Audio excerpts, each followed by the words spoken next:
Olá, pessoal, tudo bem? Eu sou o professor Emanuel e, junto com o professor Jobson, iremos apresentar sobre a urbanização mundial na aula de hoje.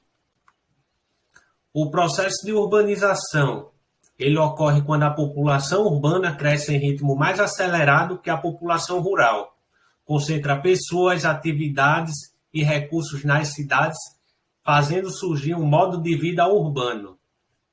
Nos países desenvolvidos, este processo já está praticamente completo. Já nos países em desenvolvimento, ele avança velozmente. Isso devido à alta taxa de natalidade, ao êxodo rural e ao espaço disponível para ser urbanizado. Para entendermos bem os espaços urbanos, temos que ter em mente que existe densidade e diversidade neles. A densidade é o principal elemento definidor da cidade, isso geograficamente. Já a cidade é o espaço da convivência e da diversidade. As cidades são espaços relacionais, pois estão conectados com outras cidades e com o mundo, como é o exemplo do bairro do Alecrim, aqui em Natal. Para entendermos bem o que é o urbano e o rural, temos que entender os seguintes conceitos. Urbanização é o aumento da porcentagem de população urbana em relação à porcentagem de população rural. A taxa de urbanização refere-se à porcentagem da população da área urbana em relação à população total. Os critérios que distinguem o urbano e o rural são definidos pelas agências nacionais de estatística, de acordo com as normas estabelecidas pela legislação de cada país. Podemos observar a diferença entre população rural e população agrícola. A população rural, ela mora em áreas rurais, como a gente pode observar aí na imagem.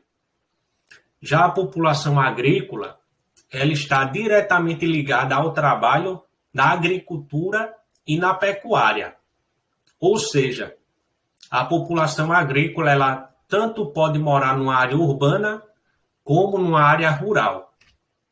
Aí, nesse processo de urbanização mundial, ele se divide em duas grandes ondas de urbanização. A primeira grande onda ocorreu nos países em processo de industrialização da Europa e da América do Norte, entre 1750 e 1950. Com isso, houve o agravamento dos problemas ambientais e sociais associados à concentração urbana. Isso devido à falta de saneamento básico, por exemplo, e à falta dos outros serviços. Como é o caso aí da imagem, a gente pode observar lá em Londres, onde começou esse processo, devido à industrialização. Já a segunda grande onda de urbanização, ela surge a partir de 1950, nos países em desenvolvimento da América Latina, da África e da Ásia. A rápida urbanização desses países traz consigo um novo conjunto de problemas ambientais e socioeconômicos, como exclusão social, violência, moradias precárias, baixa remuneração salarial, dentre outros. Como a gente pode observar aí na imagem, o bairro de Mãe Luísa, aqui em Natal. Olá pessoal, eu sou o professor Jobson e darei continuidade aos nossos estudos sobre urbanização. Agora nós vamos ver as megacidades. Elas são aglomerações urbanas com mais de 10 milhões de habitantes. Elas reúnem migrantes de diversas procedências e grupos constituídos por várias etnias. Elas são centro de uma economia dinâmica e de um alto crescimento. Um exemplo de megacidade no Brasil é São Paulo, como podemos ver nessa imagem. As cidades menores, elas são aglomerações urbanas com uma população inferior a 500 mil habitantes e elas apresentam serviços de menor complexidade, como, por exemplo, de uma cidade menor, seria a cidade de Monte Alegre, como está na imagem. As metrópoles são as cidades com maior importância ou a cidade principal de uma rede urbana nacional.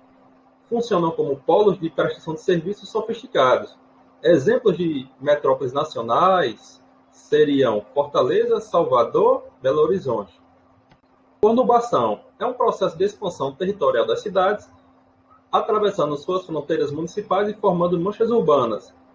Como seria isso? As cidades elas entram no processo de expansão e elas entram em contato umas com as outras, formando uma mancha urbana, onde é difícil identificar onde começa uma cidade e termina a outra, além de ser um fator para determinar uma área metropolitana.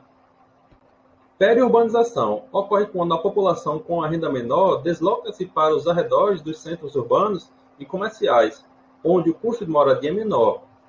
Nessa imagem, nós vamos ver Monte Alegre e nós temos ao redor do centro urbano algumas residências. Como exercício complementar, vamos exercitar a nossa capacidade de investigação. Vocês devem verificar com seus familiares a seguinte questão: se as casas que estão ao redor do centro urbano, elas possuem um valor de aluguel menor do que as cidades que estão no centro urbano da imagem. Isso vocês vão conseguir entender o conceito de periurbanização. Aí vocês deixam um comentário no vídeo se a cidade de Monte Alegre possui ou não o fenômeno de periurbanização.